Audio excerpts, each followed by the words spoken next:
What's going on, everybody? Off the Mic Sports Network, another edition of Off the Top Rope. So, some big news earlier in the week in the world of professional wrestling, something that has been reported on for a while. The television deal for TNA Wrestling has come to fruition. AMC, the AMC networks, will air TNA Impact starting in early 2026. I think the official date is January 15th. So it'll be on AMC, AMC Plus. So for those of you those fans of, Mad Men and Breaking Bad, which aired on AMC, TNA Wrestling will now be airing on AMC moving forward, or at least starting next month. And this, it's a big deal, and it's a deal that valued at $30 million a year. So, a little bit more, I think, or right around the same ballpark that NXT got for being on CW. Um, my big takeaway from this is, like, some people will snicker at AMC because it's not like, one of those, like, big time, major networks, if you will. But considering that they're getting a wrestling promotion for $30 million, yet TNT Turner paid like $180 million for AEW, and AEW is struggling to keep around 500,000 viewers. This is what I go to people, and Dave Meltzer was saying something that and Tony Khan pretty much was saying, yeah, we're closing the gap with WWE. Who said that? Who said that?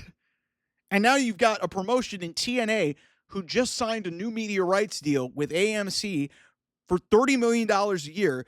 You have a deal with Turner or Warner Brothers Discovery for $170, $180 million a year, and you're struggling to get $500,000 for your flagship show. I don't want to hear any of this critiquing of WWE. WWE, yeah, their creative stinks in 2025. And, they need to do better. And some of their ratings, some of it's initiated because of football and whatnot. The ratings are fine. WWE's not going away. And a lot of their attendance, like some of that stuff going down a little bit, is because, TKO is charging an arm and a leg for fans to go see live events. But is what it is. That's just TKOing. And but this TNA deal is really interesting. Like, what I'm going to be looking for is not so much how close TNA is to AEW, and I'm not expecting them to get to AEW's rate, but if they're close, if they're like, let's say, they're doing about half of what AEW is doing. So let's say AEW is doing 500,000 for Dynamite. If TNA is doing 250,000 and is doing half of that for basically a sixth of the investment that AEW is getting from Warner Brothers Discovery, man, TNA is doing a hell of a job.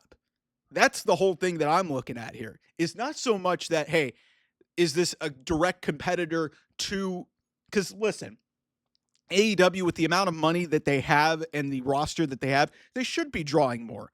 But if you're making as much money as, you are off of your media rights deal and then you're basically, the competitor or one of your competitors that you kind of look down upon is doing half of what you are, but at like 160, like what is it, 30 to 180, like doing it way less. And that's my whole issue is like, hey, CW and NXT has been beating AEW for the whole fucking year.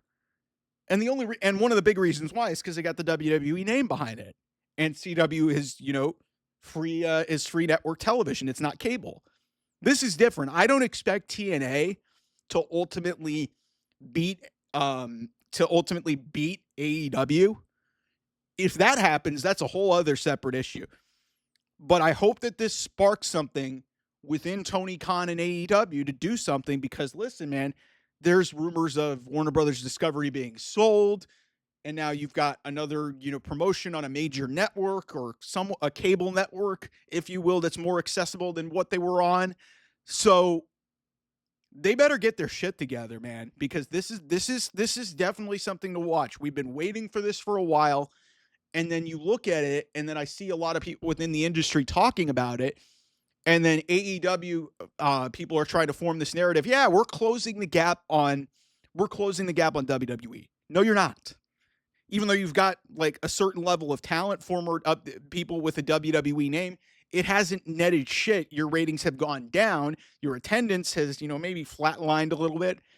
But now you've got TNA, who has got some support from WWE, going to a network, and it's for, like I said, $100-some-odd million less than what you got for your rights to go on TNT, TBS, Warner Brothers Discovery. So you better have some good return on investment, and you better have some better quality content. And there's no reason why you shouldn't. WWE has given their fans every single reason to go somewhere else. And a lot of their fans are still, burning holes in their wallets and, paying top dollar to go see some of this dog shit content that they've put out. They're still printing money, and they're still being able to, put out, even bad content and still make money. But there are a lot of people within the WWE fan base who are definitely feeling, kind of alienated a little bit. And AEW has had multiple opportunities to potentially capitalize on this, and they haven't. Is this the breaking point? Because like I said, TNA is not going to catch them. They shouldn't. But the fact is, if they're doing half of the viewership of what AEW Dynamite is doing with, like I said, $150 million less of the cost, that makes Warner Brothers Discovery look bad, and it's going to have a lot of people looking around saying, well, what the fuck is going on there? Or is Warner Brothers Discovery and David Zaslav and everybody over there fucking incompetent that they're investing in this dog shit product when, AMC is paying $150 million less for maybe a lesser promotion? Because like I said, this is it. We've already kind of seen this with the CW and NXT. So I'm hoping that this lights a fire in AEW because they're creative and everything. There's no excuse for it. And then when you've got people within the media trying to make excuses for Tony Khan and trying to throw out these narratives that everything is okay, we're having our best year ever, we're closing the gap on WWE. Well, hold on a second.